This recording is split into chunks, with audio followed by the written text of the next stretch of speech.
Okay, it's time for my special guest. And this week we really do have a special guest because it's taken us 7 years to track him down. And I've finally managed to pin him down. He played Lewis Nixon in Band of Brothers, and I'm delighted to welcome Ron Livingston to the show. Hey, Ron. How are you, Ross? I'm happy. I've got a big grin on my face right now because it's just surreal. Thank God for Rick Gomez. Yeah, Rick Gomez. He gave me a call. He said, do it. He said, Ross is a good guy. Just do it. Well, thanks so much for talking to us today. Over the course, my pleasure. Over the course of the past 7 years, we've spoken to just about every actor in the series. Uh-huh. And we always begin by asking each actor how they got the part.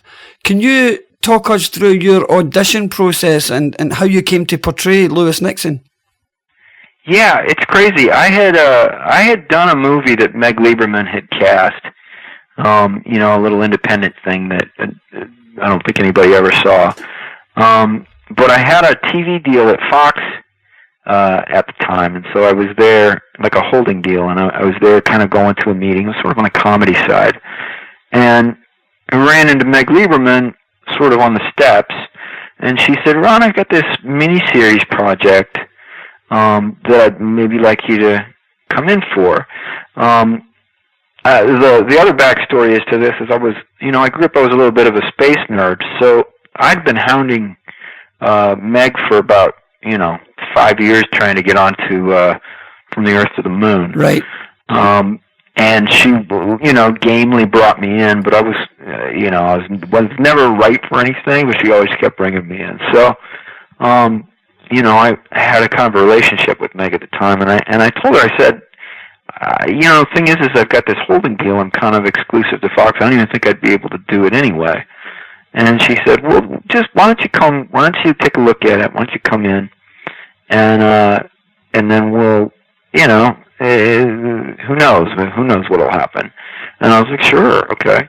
I got the sides. The sides are from a scene that was, the first set of sides I saw was a scene that was cut.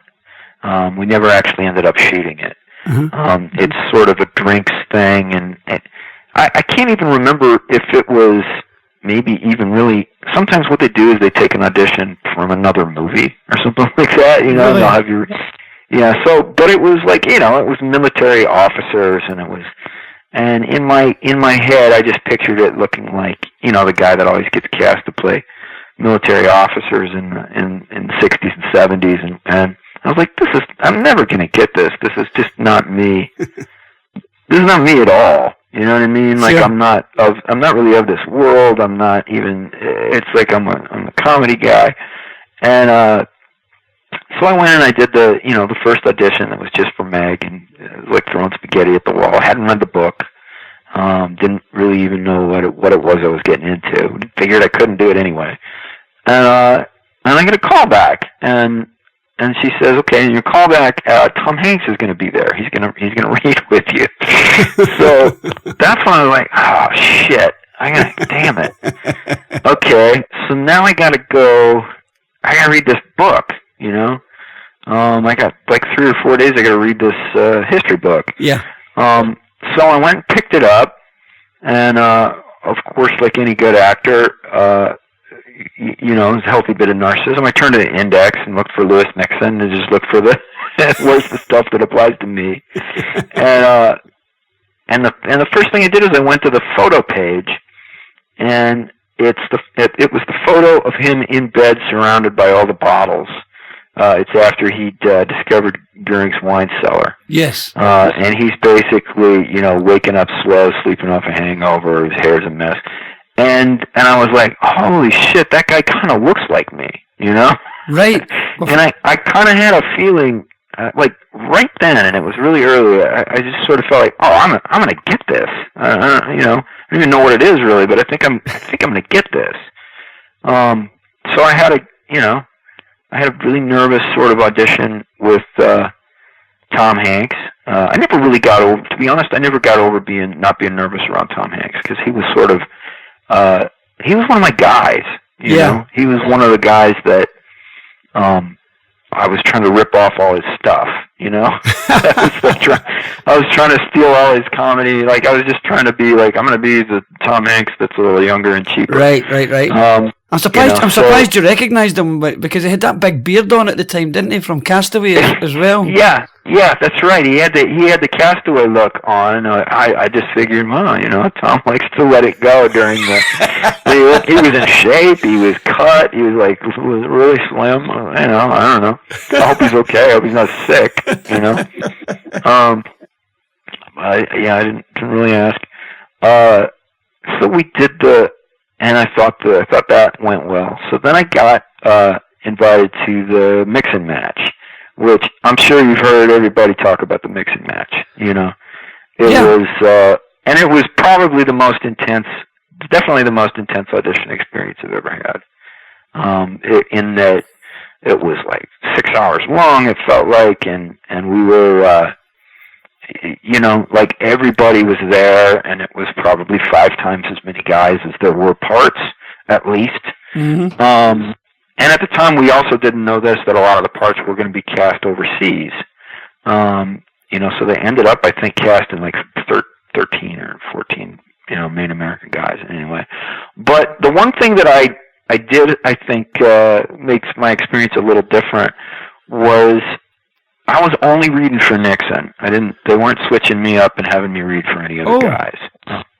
And part of that was because I think I was older, so it's like, I think it was like Nixon or bust, Right, they were like, and the other thing that happened that was really interesting was, they weren't going to do the Nixon scenes for a while. Because they were going to spend a couple hours with the guys mixing and matching, and at some point, Meg said, "Hey, we're going to add this other scene. We're going to do another scene here. Do you mind taking a look at it?" And I was like, "Oh, yeah, sure." She's like, "You're going to have plenty of time. Take a look at it." And she said, "And if you like, you can go here. There's a side office here that you can go into." And so I did, and I'm hanging out there in the side office, and I'm looking over the scene. And at one point, I glanced down to the desk, and I see a roster of actors' names. And I notice, it's like a grid, and I notice there's names of, it looks like all the actors that are there at the audition thing. Mm-hmm. And there's some idea of like what roles they're sort of up for, and so I was just kind of like, I wonder who else is reading for Nixon, and I didn't see any other name on the list. I kind of, I was trying to be surreptitious about it, but I kind of got the feeling there of like, oh, this is mine to blow. If I don't blow this, I'll be fine. You know what I mean? Sure. Like, I still really think I'm going to get this thing. And, so it was really intense. It was a really intense experience because, of course, when I went to do the scene, I remember the one I remember is the train scene where I tell him I've got the case of that 69 in his Foot Locker. Yes. And, I'm there reading it, and Tom's there. Meg's there, of course. Tony's there. And Steven's there, but not only is Steven there, but he's like, there's always the guy videotaping the audition. Steven's the guy videotaping the audition. Wow. Just right? just to add to the pressure. And of course, it's Steven, so he's not just standing at the back of the room.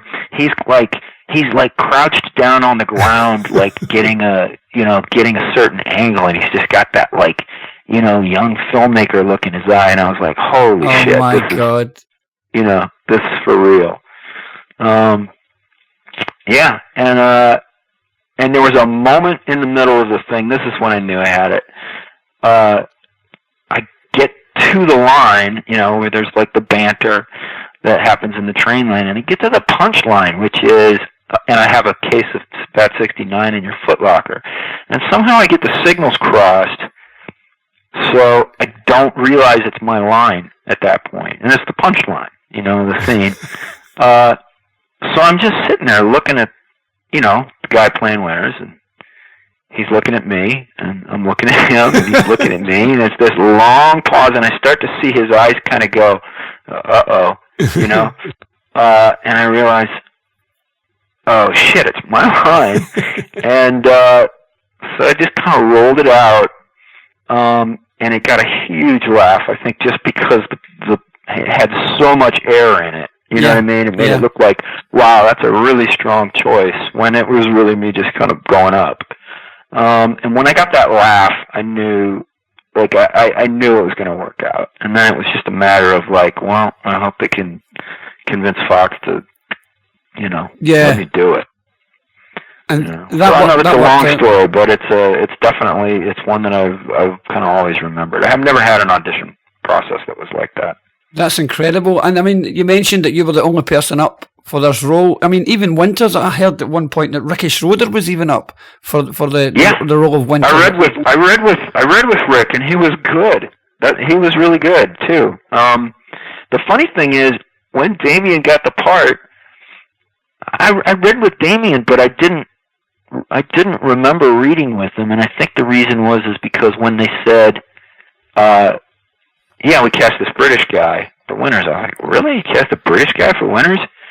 Gosh, what was the matter with, like, all the Americans I read with, you know? Yeah. And so it didn't, I just didn't realize when he did the audition, it didn't occur to me that he might not be American. So in my head, I was expecting to meet this new person that I'd never met before. Right. And, you know, and Damian's like, yeah, you know, it was really, yeah, I thought the audition, I thought had a good, and I was like, what? Oh, we auditioned. Oh, yeah, right. Yeah. And I don't know for a fact that I was the only person up for it. I'm sure there was other people up for it, but I just didn't happen to see anybody on that list on that day. Sure. When Damian was on the show, actually, he also said that he didn't think he was going to get the part because he saw this other actor, in the audition room or outside the audition room, who was the spitting image of Dick Winters, and he mentioned he thought this guy was a certainty to get the role. But you guys together on the screen were just beautiful together. You guys had a great bond. As you know, Lewis Nixon and Dick Winters in real life, as we know, were good friends, and I thought you guys portrayed that. You captured that magic. He's a great scene partner, and he's so good. And I think the other thing that was really helpful and useful for me was that, you know, I think there was an element of, like, sibling rivalry a little bit, you know, like in the way that, like, good friends are a little competitive with each other, a little jealous, a little competitive. So there was always a little kind of thing with me that, you know, that he was playing the lead and I was the best friend. And there was something about that really, I think, added a layer of depth. And actually, Dale Dye pointed that out to me during the boot camp. He said, he steered me in that direction. He said, I have a feeling that Lewis Nixon always probably thought he should have been company commander. You know, and it was probably really hard for him at the moment when Winters passed him up. And it made for, I don't know if there's any moment in the thing where you see it, but it was a really good thought to have in the back of my head as we were doing it, because it makes the friendship, I think, a little more authentic and real and complicated. Absolutely, it does. And you know, one of the things you mentioned was that you didn't really know much about World War II. Am I correct in saying that? Before you got the part, you weren't interested. Yeah, really? I mean, I knew as much as, you know, any kid who graduates high school in America knows, which is to say not much that's accurate and a lot of what you see in movies. So I knew some of the big bones of it, but I think maybe what you're referring to was I made a conscious decision going into the prep. Like I read a couple of, I obviously went and read a bunch of Ambrose's books. Yeah. And I read a couple of the accounts. But after getting into them, I was sort of like, Lewis Nixon didn't know anything about World War II either. Well, that's true. nobody knew anything about World War II because it hadn't happened yet. So the idea that really interested me was, I want to read about, what war would Lewis Nixon have read the most about, like growing up, and and I thought, it's probably like the Civil War, right, or the Franco-American, the Franco-Prussian War or something, and then World War I would be something that was kind of, maybe the books weren't out yet, but the stories were there. So I did a lot of, I started reading like Shelby Foote, and really getting into the idea of, and what it did actually was it made a lot of the things surprising. When you're expecting to show up, and have these big formations and cavalry charges and things like we're at the end of the turn of the century, and all of a sudden Sherman tanks roll over the hill. Yeah. It's kind of like spaceships landing, on the White House. It's like, holy shit, this is a new game. We're in a new game. We're not, this game has never been played before, and we have to figure out how to win it. Yeah. And you also had to read books, you had to learn map reading, and this is... Yeah. I got on... was this your choice? What's that? Was that your choice to do that, or was that... Yeah, it was. I felt a lot of pressure. Some of it's just my personality, of being like a nerdy student. But some of it was everything that you read about Nixon, and he's kind of elusive. Part of the reason that I didn't talk to you for 7 years is that I know Nixon wouldn't have. Right. He never talked to Ambrose. He blew him off. He said, "Call Dick. Dick will tell you all about it." Sure. So there's something about that was, that's who he was. So, and it gave him a little bit of air of mystery. He had this kind of sparkle because he was an Ivy League guy at a time when, a good third to half of the company didn't know how to read, right? We're coming out of the Great Depression. There's people who just haven't had a pot to piss in, and he's, his family has a house on the Riviera that they rent out to the Kennedys, Right. So he was kind of this other world. Yeah. And I really set the bar kind of high for myself, that I not only had to go and, I didn't consider myself, I didn't give myself the ability, it wasn't going to be good enough to be a C student in this boot camp thing. I had to ace it. I had to be so good at everything that everyone would, you know what I mean? Would give this feeling, whatever. And it was really more pressure than I could pull off. I was never going to be able to do that. And there was a day, probably 4 or 5 days in to the boot camp, where I just kind of, it just kind of broke, and I was like, fuck, I can't, it's not going to happen. I'm not going to be able to pull that off. But, and again, I think it was a moment that Dale actually took me aside, and they did a really good, it turned out that thing I'm talking about actually happened, where I had and I think there were 2 things that contributed to it. One was the video diaries was kind of one of the luckiest things I ever had handed to me.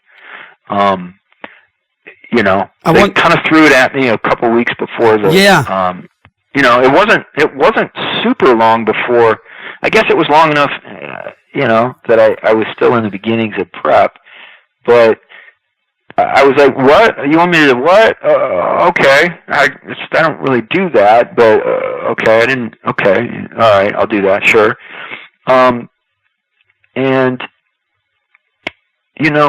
on the one hand, it was kind of a pain in the ass, because it's like, I'm trying to focus on learning all this stuff and finding the character and blah, blah, blah, and I have a camera, I have this assignment I have to do. Sure. But my long-winded way of saying it was, there was something about me being the guy that had the ability to fall out of ranks, run ahead, and turn around and film everybody as they went by. And I was the only guy that had carte blanche to do that. I think it had that effect on everybody of like, oh, Nixon, there's different rules for him.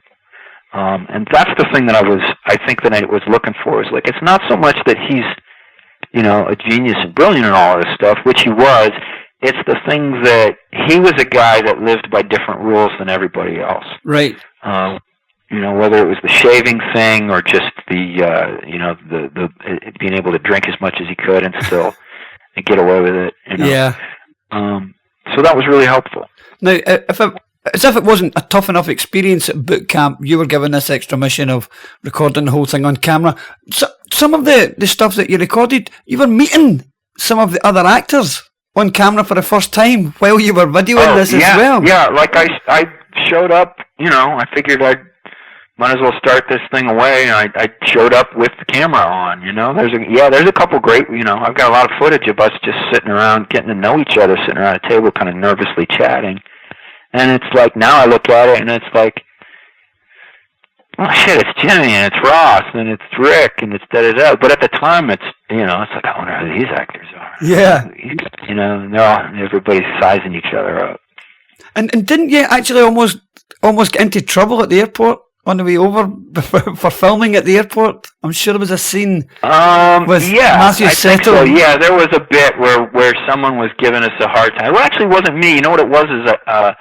I think Ian came over. I might have handed the camera to Ian. Yeah. And then Ian was kind of, I don't know, doing something that pissed off a security guard or something, and he was catching some heat for it. I don't know what that was about. The one that I remember getting in trouble was nobody had briefed the cadre. No one had briefed the cadre on the idea that I was going to be doing this. So there's that moment where Freddie's looking at me like, you think that's going away? You better enjoy that now because that's going away. And I was like, how am I going to do? Shit. I'm already in trouble. I just got here. I'm already in trouble. That was hilarious. Yeah. Freddie Joe. Yeah. Freddie was great on the show. And he was fantastic. Now, what kind of research did you do? Because obviously Lewis Nixon passed away in 1995. How did you research the role? Did you speak to other veterans? We know you spoke to Grace, who... Grace was really my primary, and I can't... I owe her such a debt of gratitude. Because she lives here, she lives here in Sherman Oaks, or she did. Yeah, she passed away last year. She passed away. She passed away last year, which was both sad, but her health had been ailing. Well, she was in her 90s as well, wasn't she? I mean, she was a good age. Yeah, she was ready to. She had been ready to go, I think, for a couple of years, and was kind of sold on. But lovely, just a lovely woman. And there was something really tender about the way that I think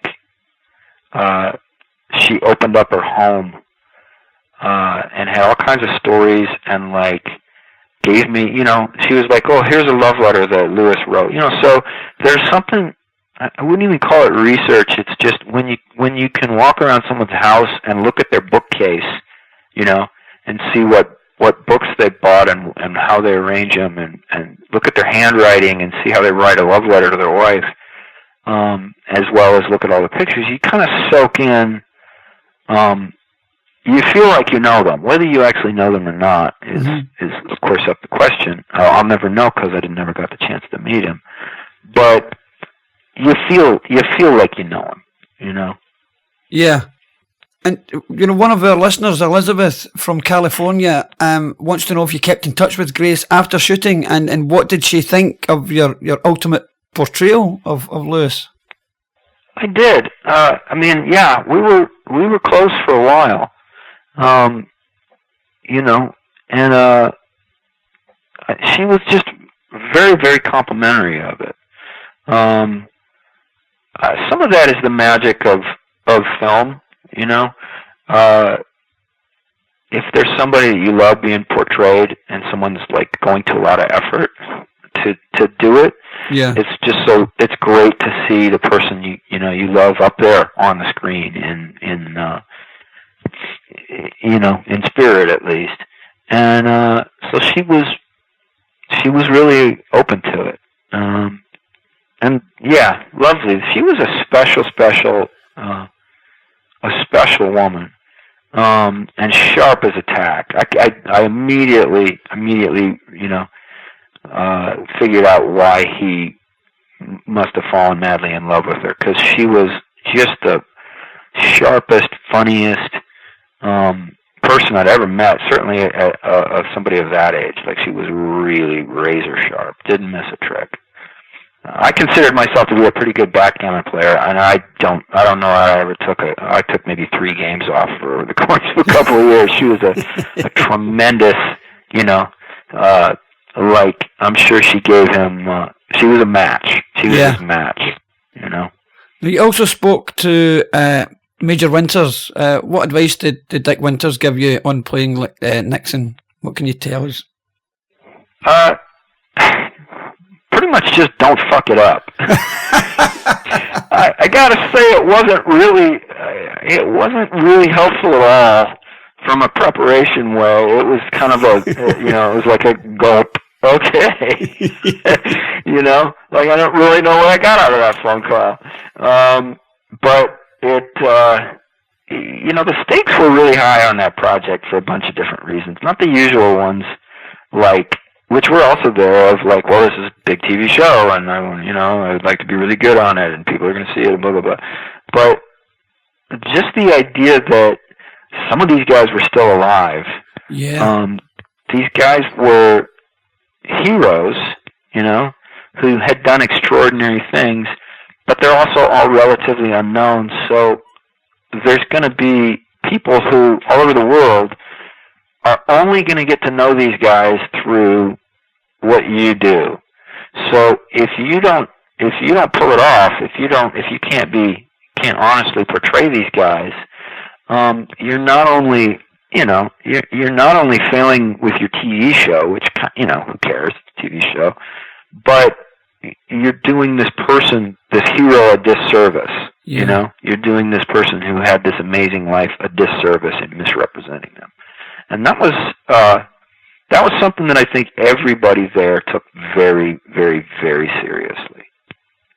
Yeah, because Tom Hanks did a speech as well, didn't he, at the beginning of it all, which apparently was, I don't know exactly what he said, but that speech, I think, got through to a lot of people about these are real guys, and what they did was real, and I think it helped. And of course, we have a girl, one of our regular listeners in Minnesota, Jenny, wants to actually, if you had the chance to speak to Nixon, if he was alive during the filming, what would you have asked him? Is there something that you would like to have asked the man himself? I think I'd have been scared to talk to him. Yeah? To be honest. Yeah. And the funny thing is, I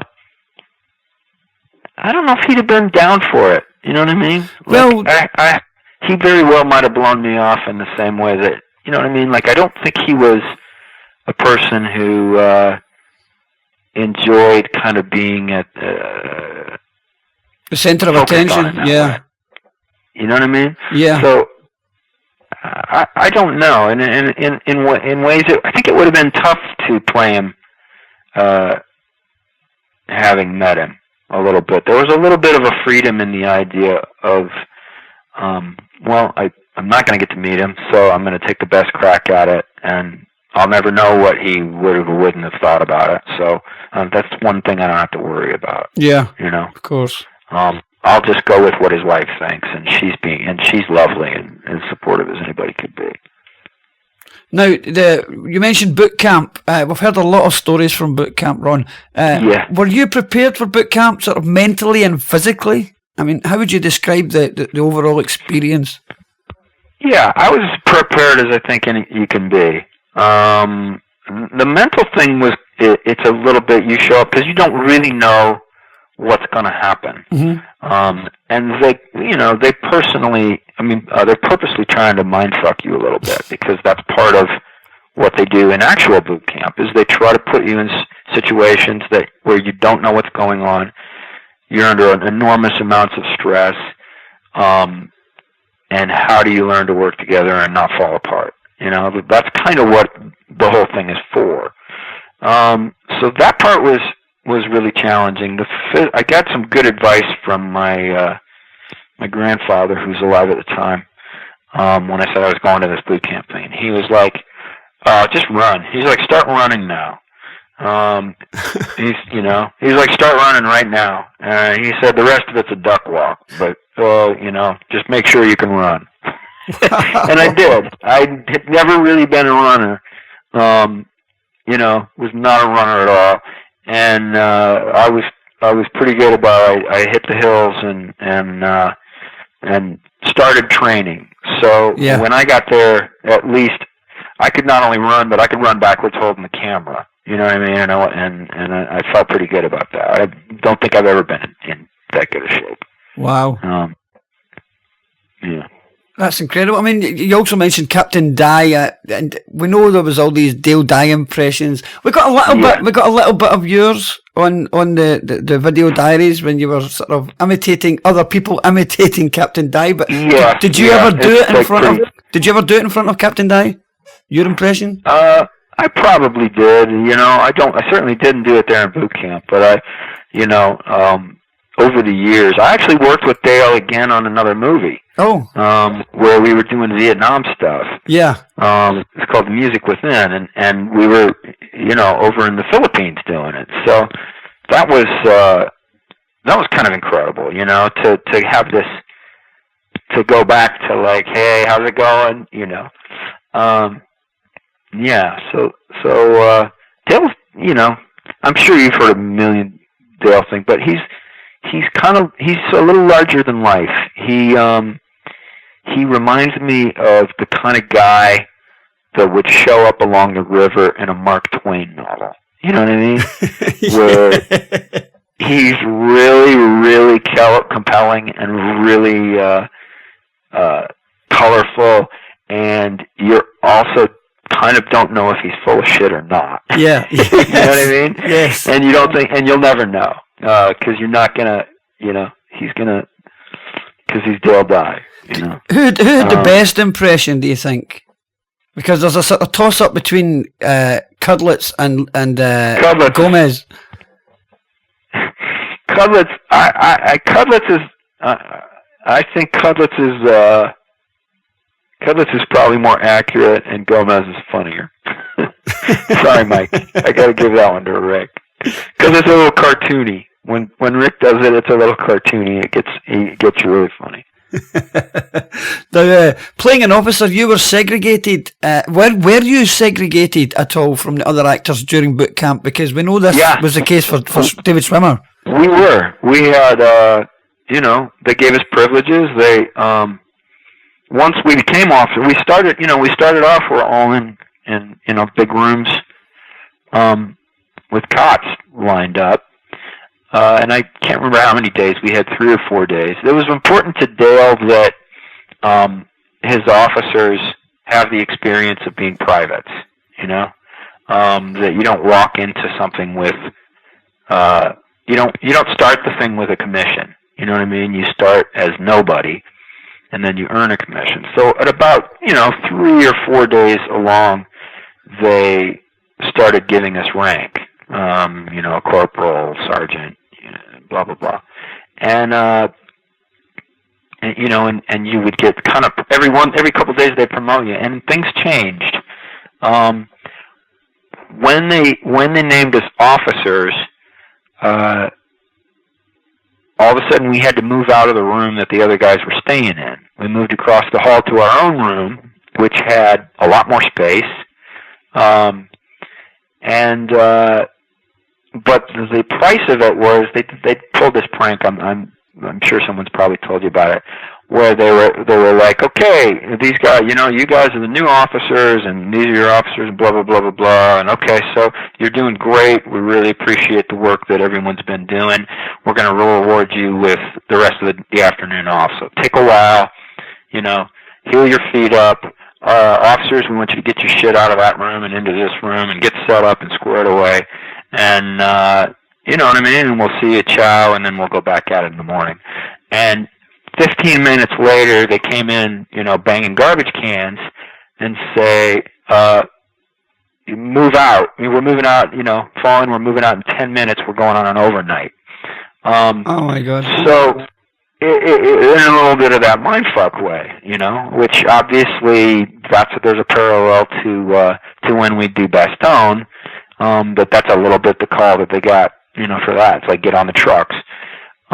Yeah. And I think the brilliant thing that they did by putting it at that moment was, as a guy that's just been named an officer, first of all, your shit's strewn all over everywhere because you just moved it and it's kind of in a big pile. You don't have anything squared away, and all of a sudden now you're responsible for not only getting yourself dressed, ready, packed, and down there, but you got to get your squad down there. You've got like 8 or 9 guys that you've got to be yelling at to get them down there, and it was a real, it's a lesson in like, oh, okay, this is responsibility. Yeah. Your ass is on the line. Now, you actually have quite a lot in common with David Schwimmer because you both came from that comedy background, and then all of a sudden you're thrown into this role as officers. Did you spend a lot of time with David on set? Who did you sort of bond with? Who were you sort of? A little bit. I mean, it was set up. David was kind of kept separate from everybody, and that was, he wasn't there for all of it. First of all, because he had obligations to friends. Mm-hmm. When you say that we came from the same world, that's a generous parallel because he was probably one of the most famous people on TV, on the biggest hit of all time. And I'd done a couple of shows and a movie or two, he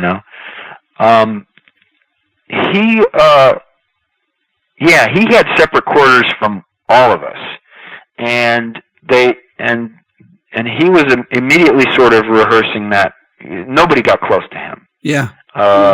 Nobody got close to him. They didn't want us to get close to him. I would say, and it was a lot of it was under platoon structure. So the guys that you got close to were generally the guys in your platoon that you were dealing with every day, and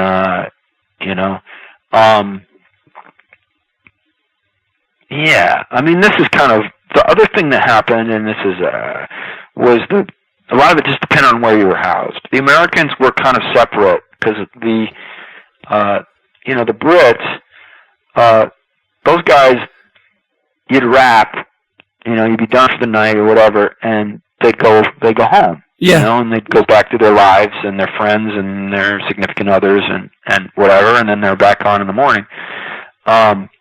Americans are, we don't know anybody, and we all live together. So there was something very kind of fraternal about that, in that it's like, okay, we're wrapped. Well, okay, let's go get something to eat. Let's go drink. Let's find a pub. Let's blah, blah, blah, blah, blah. And the further breakdown from that was the married guys were all on one side of town, with their wives, and the single guys were in this other building, stacked up. So the guys that I kind of gravitated to were like Richard Spate, Rick Gomez, Jimmy Matteo, and I'd say in the beginning most of it was entirely because those are the guys that you're riding to work with. You're sharing a van to work. But also we all had like girlfriends back home. We weren't married, but we had girlfriends back home. Yeah. So we're not hanging out with the guys who are going to clubs every night, trying to pick ladies up, and we're not hanging out with the guys who have kids and wives, which kind of just left us sitting around going, I don't know, what do you want to do? What do you want to do? I don't know.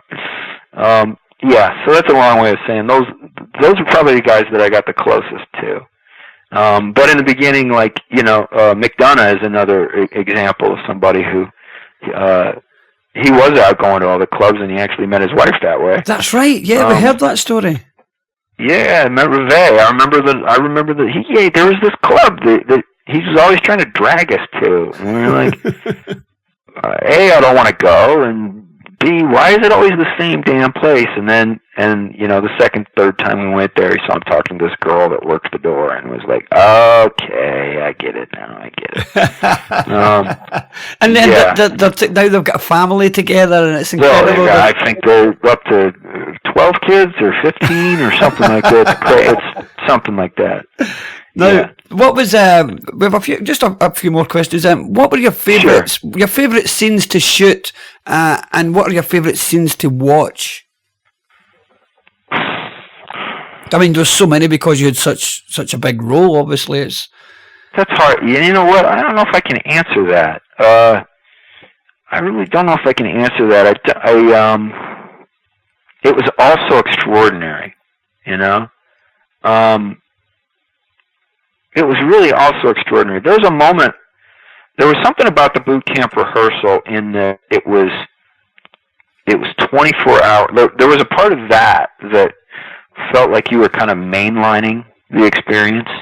And then once we started shooting, it's like, oh, okay, there's cameras over there, you know? There's a boom op standing here. We are taking breaks in between takes, you know? So it felt a little bit more like, okay, we're making a show. I know how to do this. I know what this world is. But going into it, it was something different. It was like what I thought. It's kind of what I imagined. I think acting would be like when I was 8, where you just are in this kind of fantasy playland. 24/7. But I guess I can take a stab at a couple. I really enjoyed the scene. I really enjoyed the scene where Damian and I are having the bromance at the end, because there's this awkward, like, are we going to see each other again, you know? It's almost like inviting the girl to the prom, asking him to come work at my factory. You know what I mean? Yeah. And there's something about the idea of those guys being these 1940s guys who weren't really allowed to talk about their feelings or admit that they liked each other at all, you know? They right. couldn't, they weren't allowed to, you know, whatever. So that was fun. That was a fun thing to feel out. There was a moment I was walking around one day. I wasn't shooting, you know. I was just hanging out. So Tony Toad grabbed me and said, "Hey, Ron, do you mind? We're gonna do this test. You game for it?" And I was like, I don't know what it is, but and it turns out what they were doing is they were testing the parachute rigs for when we shot the landing in Ep 2. Oh, from the gimbal. And this was, they stuck us basically. They got the biggest crane I've ever seen. You know, you had a harness on, and then they just pick you up really, really, really, really high, and there's a parachute above you that you're strapped into, and it's on a little hoop, because they can't just drop you in the parachute, because if it doesn't open or if it snarls or whatever, then you're toast. So they're dropping you on this cable. They just kind of let the cable go, and you fall like 100 or 120 feet or whatever. And I think they wanted to just test it out to see. I don't know. I don't know what they were testing, or they wanted to see what it looked like, or see if I was going to freak out, whatever. And that was a crazy experience to be dangling at the top of that thing, going, what the fuck have I gotten myself into here? You know. God, I hope these people know what they're doing. You know what I mean? I hope this isn't the tilt-a-whirl at the carnival. Yeah, I remember Cudlett's talking about something like that on the making of. Yeah. What do you mean I'm safetied in? You know, this little woman just comes over and clicks him into place. But listen, I work closely with the World War II Foundation. And for the past couple of years, they've been organising these Band of Brothers cast reunions. I'm sure you've heard about them. And they've been in Normandy, and in December last year we were in Bastogne, and it's just an incredible experience. It not only allows the actors to pay tribute to the vets and honour the men that you guys played, but they get to visit some of the real locations that were recreated in the series. Because when it comes to the sets, the attention to detail in Band of Brothers, I mean, it was just incredible, wasn't it? Yeah, I mean, it was extraordinary. And again, a lot of it, like I definitely, some of it I didn't know because a lot of guys were going to visit, the concentration campsites before we did F9. And I made a decision of like, no, I don't want to see, like I want to see it for the first time when we do it. Yeah. I want to not know what I'm walking into and see it. What was that like? So, it was really eerie and creepy for the first day and a half. But it was all, it didn't have the thing, the thing that was missing, it just didn't have that kind of dark, it looked like the place where this happened, and there's something chilling about that, but it didn't feel like the place where this happened. Right. It didn't have that feel, and I've been places where, and this might be a little woo, but I've been places where shit has gone down, and there's a certain feel to them that makes the hair stand up on the back of your neck. And we didn't have that. And our concentration camp prisoners were, extras. I mean, full on, because a lot of them were cancer patients. Yes. Yes. So that's a whole thing that I don't think I didn't even know that till after the fact. So I didn't wrap my head around that. I just thought they were like bodybuilders or something. Yeah. And there was animatronics as well, wasn't there? Yeah, we had one animatronic hero, the guy, and then there were a lot of like just sort of foam corpses laying around and stuff. But it's not, it's not the same. It doesn't have the same darkness. Yeah. A very powerful scene in the show, episode 9. I mean, just the whole, a lot of the guys who've been on. Ross McCall, for instance, found it very, very powerful filming those scenes. We also have we have another question from a fan in Texas, Ron, Danny Moore, who wants to know, is there anything you learned playing Lewis Nixon that applied to your own life, which caused you to change? Yeah, I mean, definitely. There's certain things, I still call people sir. I never called people sir before I did that project. I thought everybody in America called people sir. I really did. I thought that was an American thing. I thought they're so over there. Everything I ever watch on TV is like, yes sir, no sir.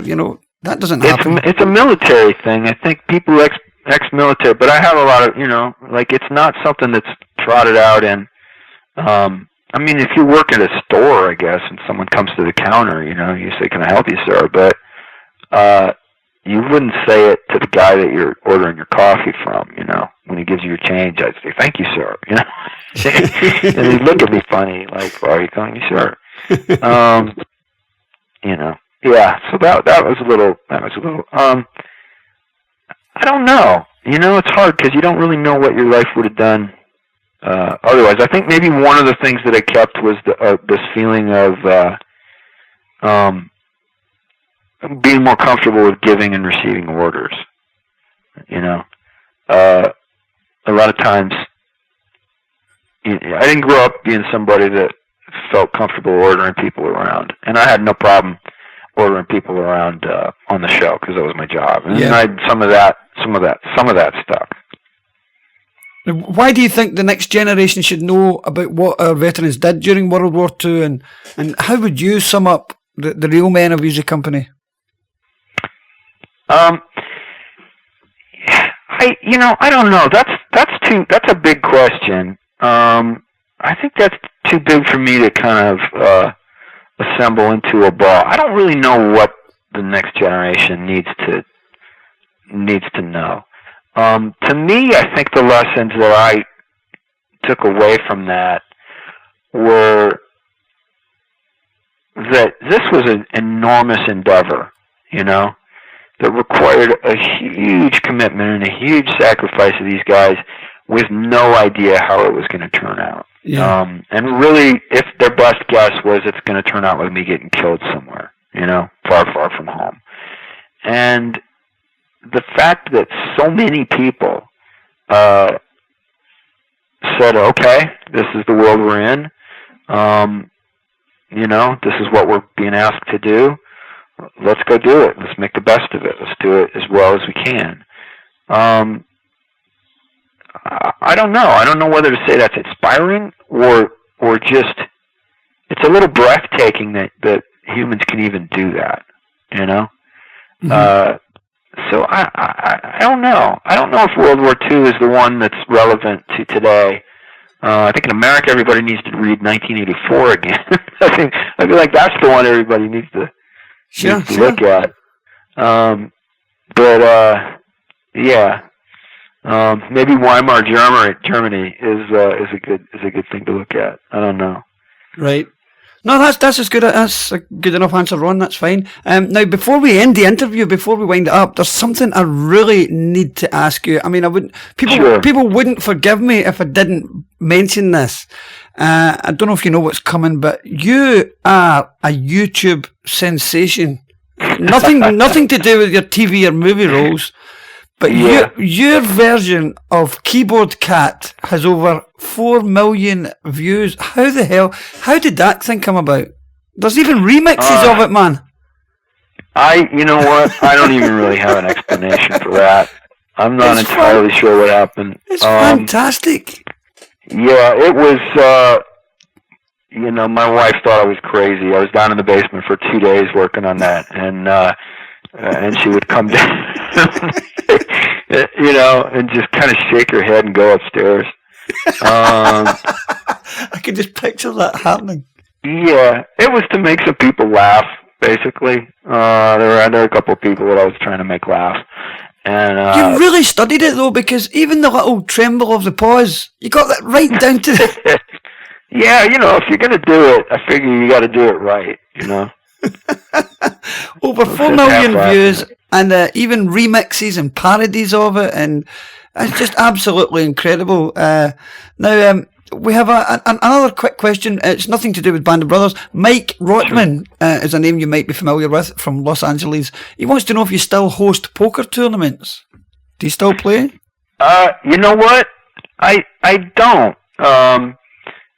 I stopped playing. I played a lot. I played a lot for a while, and then I just kind of came to the. You know what it was is the thing I enjoyed about the game was learning the game and getting better at it, and really cracking the puzzle of like what's it take to be good at this game and how does it work. And I got to a level where I was pretty good. You know what I mean? I was certainly a lot better than when I started. And I was a solid player, but I wasn't getting any better. I wasn't taking that next step. And so I lost interest in it. You know what I mean? Right. And I love poker. I love playing poker. And I met my wife too, and it just it was like this is a lot of time that I'm putting into doing this. It's like if I don't play golf. If I took up golf, I'd have to play golf 5 times a week, or what's the point? You know what I mean? Yeah, right. Yeah. I can't play golf every 2 months and be terrible, and you know what I mean. I don't enjoy that. Now, would you like to shout out? Is anybody you'd like to say hello to that you haven't seen over the years? Any of your fellow cast members that you maybe haven't seen, or do you see them all? Do you see them all at Cudlett's barbecue? Yeah, I see most of them at Cudlett's barbecue, or I won't run into them. The guy who I'd give a shout out to is Shane. I never see. I think I've seen Shane maybe once since we did the show. And I got a soft spot for that guy. I just thought he was so singularly brilliant as Doc Rowe in a job that was really difficult to do because it was completely different than the job that the rest of us were doing. And he's just such a lovely human being. He's got such a deep humanity to him, and fantastic actor. You know what I mean? Like fantastic actor, and a great guy. There was a moment. This is how far we were into it. Not to digress, but I got a fishbone stuck in my throat during boot camp. I swallowed a piece of fish at a chow, and it kind of went down funny, and it felt like, but I thought I swallowed a bone, and it just kind of scraped on the way by. And then I got back up to the room, and I realized, oh no, shit, it's still there. And I looked in the mirror and I could see it, but I couldn't reach it. And at this point, it's like, I'm gonna wake up somebody and go to the high. No, I'm gonna walk over to the next room and go, hey, Doc Rowe, get this fucking thing out. You're the guy, so let's do it. Let's see what you got. And he stepped up and did it. I could tell he didn't want to. He was like, come on, come on. But we were kind of in that headspace a little bit. There were guys, it took sometimes 3-4 years after the show where I even learned people's real names. And the right. guys, you'd learn their real names, but you wouldn't. I still call Mike Bull every now and then, if I'm not thinking. It just had that's how we started. Yeah. That's where we started, so it's kind of the base of how we know each other. Well, I saw that in Bastogne in Normandy at the cast reunions there. I saw that some of the guys were called, Popeye still gets called Popeye and what have you. Yeah. It still goes on. I mean, again, I would have to look at a cast list to go Popeye. Oh, Nick, Aaron, right? Oh, no, I didn't never know his last name was Aaron, and I think maybe I heard somebody call him Nick once. Yeah, sure. But everybody knew him as Popeye, so there you have it. It's a testament to the bond that you guys made, because we've said it over and over again that series was something special, and all the actors have said you don't get that on every project. That's a one-off, and I think it shows in the series. If there's one thing I take away from it, and this is maybe a parallel to answer that question of what you can learn from World War II, is it's astonishing what you can do when everybody drinks the Kool-Aid, Yeah. And that's probably the only show I've ever been on where everybody there drank the Kool-Aid, And it's just special things happen, I think, when you do that. We're going to play you out with a song, any song of your choice. What would you like to hear?